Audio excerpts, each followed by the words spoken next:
चलिए, तो फिर ये प्रॉब्लम कहाँ आती है? जीएसटी का, सॉरी, टीडीएस का रेट लगाने में थोड़ा सतर्कता पूर्वक करना होता है। ठीक है, यहाँ पर 1,05,000 रुपये को डिवाइड करेंगे हम लोग। 100 प्लस 18, 118 हो गया, माइनस में 10, 108 हो गया। तो 108 से डिवाइड करके मल्टीप्लाई करेंगे हम 100 से, तो यहाँ पहुंच जाएंगे। जब एक बार यहाँ पहुंच जाएंगे तो सिंपल बात है कि आप लगाइएगा तो अपने आप पहुंच जाइएगा। ठीक, चलिए एक और कर लेते हैं लास्ट। अगर ये ठीक हुआ तो अच्छी बात है, नहीं ठीक हुआ तो घर पे ठीक कर लीजिएगा। हम फिर इसको टेस्ट में पूछेंगे, ठीक है, क्योंकि अब कितना खींचें, लॉजिक तो सिर्फ एक ही रहेगा। चलिए सुनिए, एक कंपनी है, ठीक है, वो क्या हुआ कि आ, एक कैब लिया है, कैब किराए पर लिया है, यानी कैब ऑन रेंट, समझ रहे हैं? क्योंकि जनरली कंपनी के पास अपनी कार वार ऐसी नहीं होती है, कैब लगाती है, हमारा आपका कैब हुआ तो या किसी एजेंसी से कैब ले लिया। अब कैब का किराया जो है मंथली बेसिस पे रखा है आने जाने के लिए। तो आमतौर पे 70,000 रुपये का बिल बनाया था, प्लस जीएसटी मिला करके बनाया होगा। बट उसको नेट पटा लिया कि यार 75,000 में इसको करते हैं फाइनल, नेट फाइनल करते हैं। ठीक है, तो नेट पे करेगा, कंपनी पे करेगी 75,000 रुपये। इसके ऊपर जीएसटी अप्लाई रहेगा 18% से। ठीक है, तो बताना है आपको कि ये कैब वाला जो हमें करेगा वो कितना है। अब इसका जीएसटी नंबर डाल देता हूँ, सॉरी वो पैन कार्ड डाल दो, PA1234R, ले लीजिए। ठीक है, ये कैब वाले का है, जो रेंट पर आपको दे रहा है, कैब दे रहा है, कंपनी को दे रही है। ठीक है, कंपनी पे कर रही है 75,000 रुपये, नेट पे कर रही है, पर मंथ है, ध्यान रखेंगे, ये पर मंथ इसको पेमेंट करेगी, हम लोग करेंगे। ठीक है, जीएसटी 18%, बिल बना दीजिए क्या देखेगा। चलिए, कौन सा मिल जाएगा बता, रेंट कितना? रेंट लिया था 69,444। 69,444, अच्छा। जीएसटी 18%। 12,000। इसका हो गया 18%, जोड़ दीजिए, क्या हो जाएगा? टीडीएस कर लेते हैं, कितना? 10%। इंटू 10%, दिस माइनस दिस, ये हो गया नेट, है ना?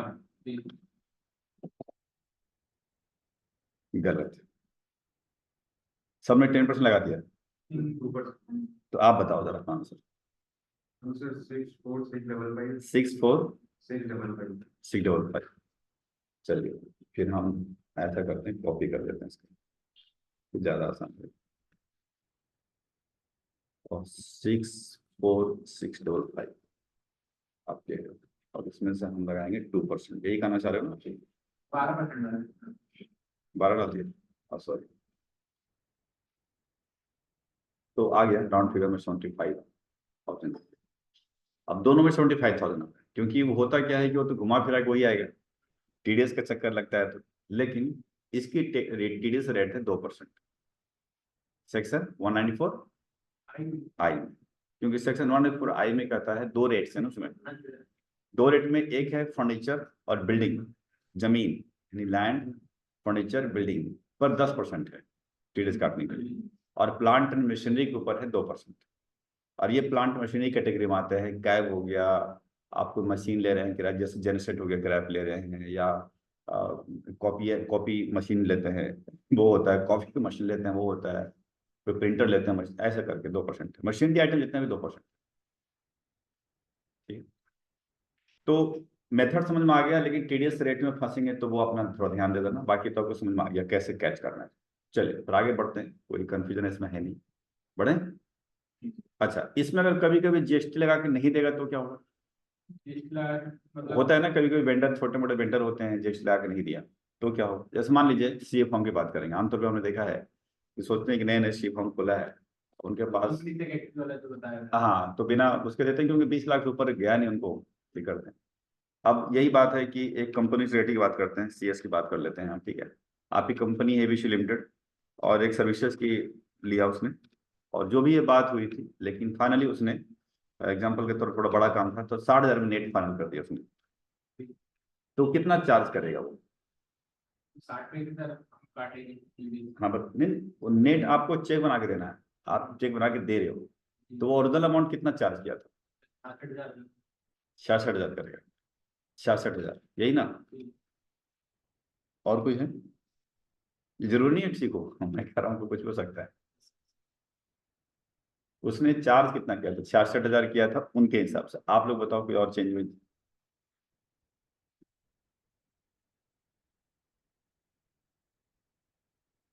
लो, ये तो बिना जीएसटी का है, इसमें क्या सोचते हैं, जीएसटी वाला कर दिया तो इसमें क्या है, ये तो जीएसटी है ही नहीं इसके अंदर, नहीं तुम्हें लग रहा है?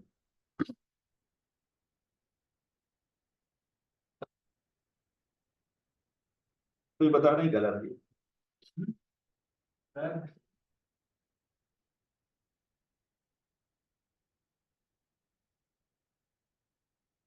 देखो 60,000 जो हमने पे किया है वो कितने बराबर है, 100 - 10,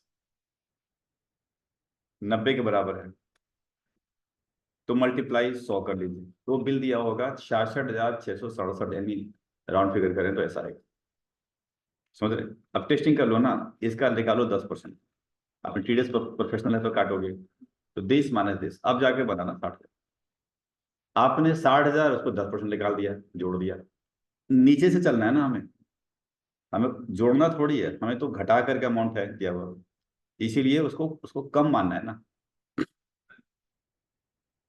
समझ रहे?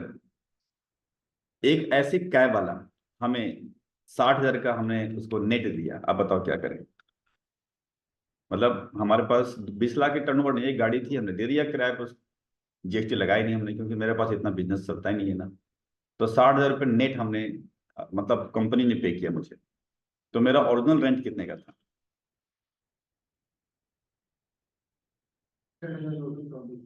61,000, 224। देखते हैं 60,000 को डिवाइड कितने से करना है, 98 से, फिर फंस गए 98 से। देखिएगा एक्स 2%, गेम सिर्फ टीडीएस का है और कुछ नहीं। हाँ, एक इंडिविजुअल कॉन्ट्रैक्टर से कॉन्ट्रैक्ट हुआ है ना, और ज्यादा काम नहीं था, फिर भी 40,000 का नेट पेमेंट हमने करी। एक बिल था, एक बिल के अगेंस्ट हमने 40,000 पेमेंट कर नेट पे कर दिया। तो वो कॉन्ट्रैक्ट रकम कितनी थी, या इंडिविजुअल कॉन्ट्रैक्टर है ये?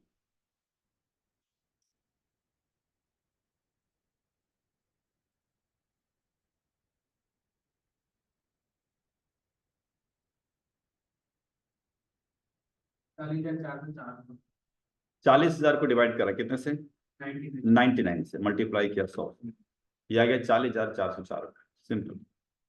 अगर यही पार्टनरशिप फॉर्म से किया होता तो 2%, इसका मतलब ये 98 के बराबर हो जाता है, तो इस वक्त गुना करते, यही था ना। तो सिंपल सा कॉन्सेप्ट है, बस टीडीएस का ख्याल रखना, कि टीडीएस आपको ध्यान रखना।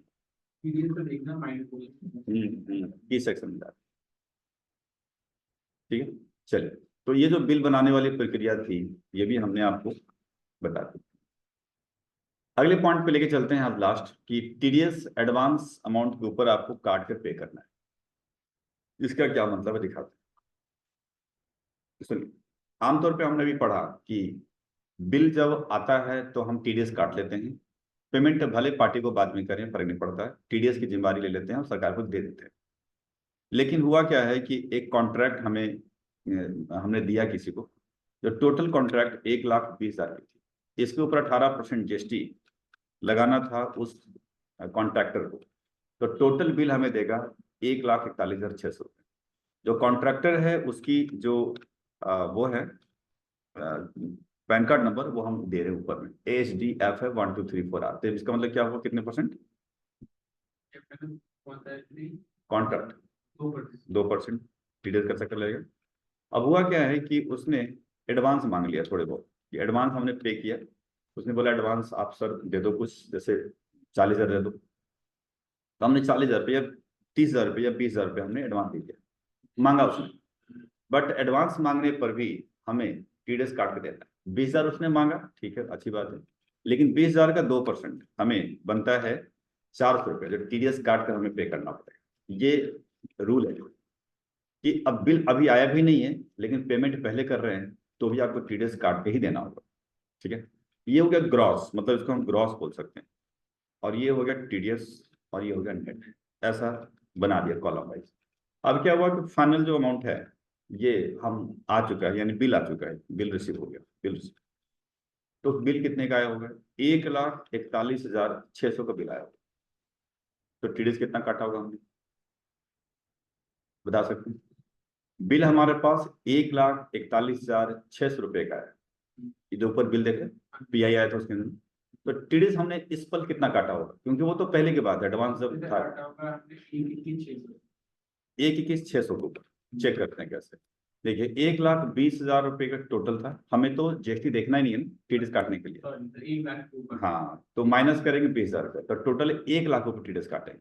मतलब हमें 1,00,000 के ऊपर हमें 2% हमें टीडीएस काटना था, और हम उसको पे कितना करेंगे? नेट पेमेंट आप कितना करने वाले?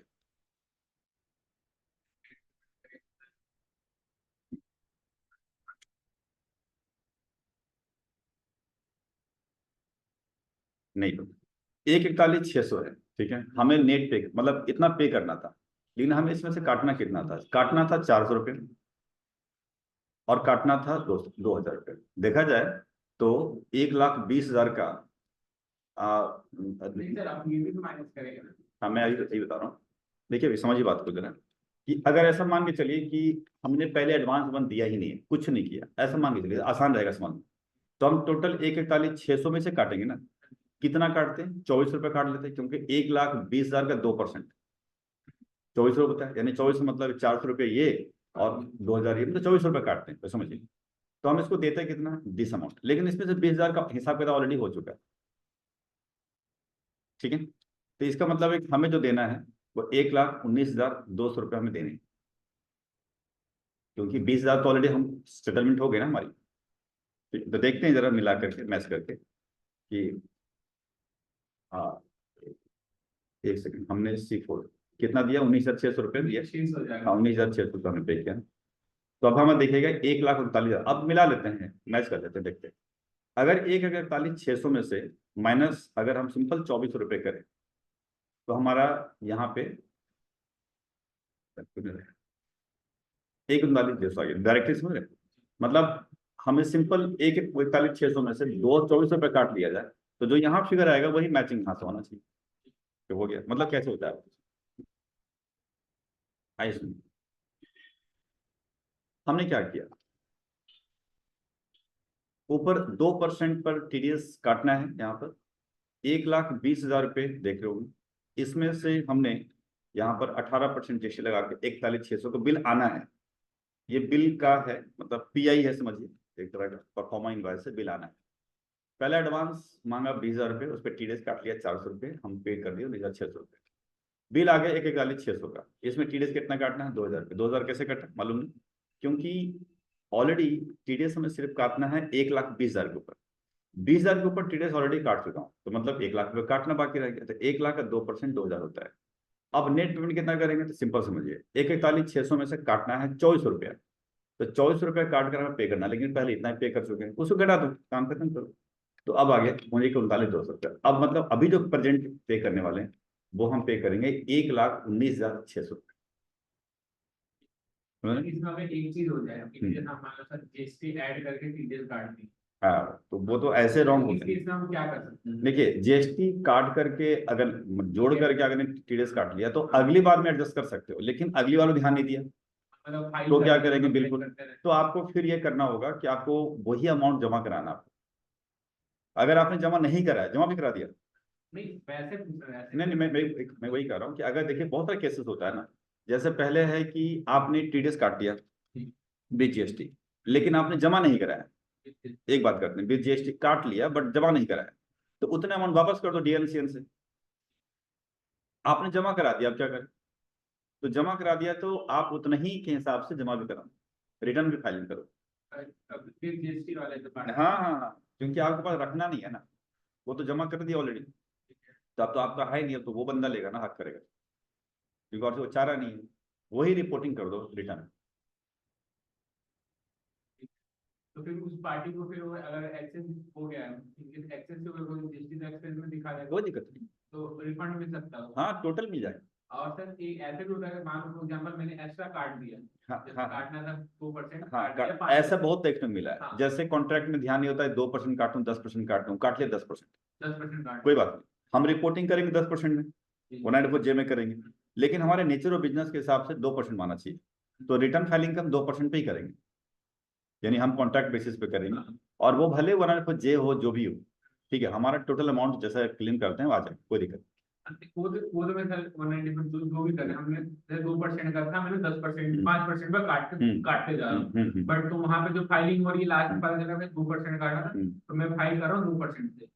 नहीं नहीं नहीं नहीं नहीं, आपको फाइल 5 पे ही करना होगा, क्योंकि आपने तो परसेंटेज काटे ना उसमें, उस हिसाब से। मैं वो हाँ, समझ गया सर, 10% पे या तो एक केस होता है, तो 5% में फाइलिंग कर दो, या तो आप पेमेंट रिफंड कर दो, दो केस होते हैं, ठीक है सर। मैं क्या क्या करूँ, 5% तो कट गया, अब वो बोले भैया तो 2% रेट हो गया, आपने 5% काट दिया, मुझे वापस भी करना है, तो मैं उनको नहीं जमा किया कि नहीं किया आपने? मैंने जमा कर दिया। हाँ जमा कर दिया, ठीक है। हाँ ठीक हाँ। है सर। उसके बाद क्या हुआ कि वो बोल रहे हैं कि भैया मेरा तो 2% आना था, आपने 5% काट दिया, तो डीएनसीएन से हमने उसको वापस। कैसे कर सकते हो? हाँ, एक सेकंड अच्छा चलिए ठीक, हाँ। कोई यहाँ पे मैंने वापस कर दिया, कैंसिल करके वापस कर दिया, बट क्या है सर, क्योंकि जमा करना तो हमारे उस पे दिखेगा, लेजर पे देखेगा, पार्टी वाइज फोटो दिखेगा। नहीं नहीं ठीक है, लेकिन आपने तो जमा कर दिया ना, अगर आपको लग रहा है कि इसी तरह से कोई और बिल आने वाला है, हाँ उस तो पेमेंट फिर हाँ उस सेक्शन में आने वाला है तो ठीक है, उनके साथ एडजस्ट कर लेंगे। मतलब उससे वही बस क्योंकि क्योंकि चालान 281 में तो किसी का नाम दिखता नहीं है, तो आप या तो इतना पेचीदा करना चाहते हो तो कर लो कि हाँ ठीक है, अगर लग रहा है कोई और बिल नहीं आने वाला है फिर क्या करोगे बताओ, फिर तो फंस गए। तो ऐसे में आप दिखाओ कि 5% काटो, 5% डाल दो, कोई दिक्कत नहीं, सेक्शन डालो 100 काट दो 5%, रिपोर्टिंग कर दो, वहां अपना सही तरीके से ले लेंगे। ऐसा कई देखने को मिला है। वही नहीं सर, जैसे हमारे साथ जैसा भी मैं आपको बताया था कि करते थे 2% हो गया था अक्टूबर से, बट मैं 5% ही काटता रहा दिसंबर हाँ हाँ तक। फिर बाद में पता चला भाई 2% हो गया, रिपोर्टिंग हुई है, दो पे। रिपोर्टिंग 2% पे ही करनी चाहिए थी, 5% पे करनी चाहिए। देखिए अगर अगर देखिए मैं वही कर रहा हूँ कि अगर आपने 5% काट कर जमा कराने तो लिखा नहीं है कि 2% में 5%, यही पता नहीं कि एक पार्टी दो पार्टी, तो आपने अगर और भी आगे काटना है या आगे आना है किसी का और नहीं कटा है तो आप उसमें एडजस्ट कर लेते, लेकिन आपका कुछ था नहीं, अब लगा कि यही फाइनल है, तो जमा तो कराना ही, जमा तो हो ही गया ना लड़ी, क्या कर सकते हो, रिपोर्टिंग करो 500, क्या दिक्कत है? तो फिर तो आगे दिक्कत नहीं होगी सर की? ना ना, वो सिर्फ अमाउंट क्लेम करता है बस। मतलब इनकम टैक्स उनको नहीं होगी भाई, 2% था आपने 5%। नहीं नहीं नहीं नहीं नहीं, कोई कहीं उंगली नहीं उठना है, कहीं कोई नहीं, 10% का 2% काटा तब तो उठ सकता तब तो उठ जाएगा फिर तो आप ज्यादा में काट लो, कोई दिक्कत, दो ऐसा होता है कॉन्ट्रैक्ट में, पता नहीं चलता है कि 2 काटू 10 काटू, काट लेते हैं 10, पता चलो 2 वाला पार्टी तो हो जाता है, ऐसा कुछ नहीं। दूसरी चीज मतलब ये पैसा मिलेगा भी नहीं ना, जब किसी ज्यादा काट दिया। आपने जमा करा दिया ना, आपकी तरफ से चला गया, आपको थोड़ी वापस आएगा, वापस तो उसको तो आ ही जाएगा, उसको तो आ ही जाएगा, उसको रिफंड मिल जाएगा, उसको तो मिलना है 200% क्या 1000% मिलेगा उसको, उसी को मिलेगा, आपको नहीं मिलेगा। मानेंगे तो देगा। आप कैसे देगा, वो तो उसके पास में नहीं है ना, काटने तो पेमेंट किया ना आपने कार्ड नहीं करी कि उसके पास चल, तो उसके पास अभी थोड़े नहीं मिलेगा, मिलेगा 1 साल बाद, तो 1 साल बाद का हिसाब कौन रखता है? 1 साल में 1.5 साल हो जाता है। तो वही ना, तो ये ट्रैक नहीं करना मुश्किल है ना, उसको पटाओ कि सर गलती हो गई, कोई दिक्कत नहीं, वो कहेगा अगली बार माइनस कर देना, अरे रिटर्न फाइलिंग हो गई या जो भी है तो फिर रिवाइज करो, फिर और क्या, फिर वो दूसरी पार्टी अगर आती है तो फिर उसमें एडजस्ट करो, मतलब थोड़ा पेचीदा बन जाएगा, फिर भी नहीं मानता है कि नहीं 2 ही पे काटना था आपने 5, हम नहीं समझ रहे हैं 2 ही फिर अपना नुकसान से हो एक तरह। इसमें भी सर जो हम इंटरेस्ट वगैरह भी ऐड करते हैं, या पेनल्टी छोड़ के इंटरेस्ट वगैरह भी हम एडजस्ट कर सकते हैं ना पेमेंट में, अगर जो अमाउंट जमा हो गया जैसे ना ना ना, जो चालान भरते हैं देखो टैक्स अलग से होता है, हाँ टैक्स अलग से होगा, उसको नहीं कर सकते इंटरेस्ट। जैसे चालान हमने पेमेंट मैं समझ आ गया कि टैक्स पेमेंट डाल दिया, हाँ और इंटरेस्ट डाल दिया, लेट हो गया जो भी इंटरेस्ट डाल दिया, और तो हमें ये पता PM09 नहीं है, PM09 नहीं है नहीं होता है इसमें। जो गया वो गया कॉलम के अंदर, वो है गलत, ऐसा भी होता देखा गया है कि अगर टैक्स प्लस इंटरेस्ट था और आपने टैक्स में भर के दे दिया, इंटरेस्ट में कॉलम भरा ही नहीं, तो इंटरेस्ट माना नहीं जाएगा। नहीं वो मेरे से लास्ट होगा फोर्थ में, पिछले मतलब ईयर में 3rd क्वार्टर में हुआ था कि इंटरेस्ट की जगह पेनल्टी में चला गया था TDS में या कि हम TDS, हाँ नहीं नहीं वो आप बट एक बार मेरी इंटरेस्ट का हो रहा था, तो मैं पैसे गया था ऑफिस में कि क्या बच्चा क्या हिसाब है, उन्होंने बोला कि ये जो पेनल्टी वाला ये सब यूज नहीं कर पाएंगे, और इंटरेस्ट वाला ये सारे हम अमाउंट है वो यूज कर लेंगे। वो देखो फिर ये है कि स्पेशल वहाँ दहलीज देनी पड़ेगी, तब जा करके वो एडजस्ट अपने आप इंटरनल करेंगे, बट यहाँ पर नहीं है। हाँ चलान के करेक्शन है, हमारी बात करेंगे करेक्शन में, बट करेक्शन के अंदर अमाउंट करेक्शन नहीं होती, असेसमेंट कभी कभी गलत हो जाता है, कोड गलत हो जाता है, वो ठीक हो तो- जाता है, उल्टास पे जा करके ठीक हो जाते हैं। ठीक है, तो हम बाद में इसको जिक्र करेंगे। ठीक है, चलिए कुछ और, नहीं। नहीं, इसको बंद करते हैं।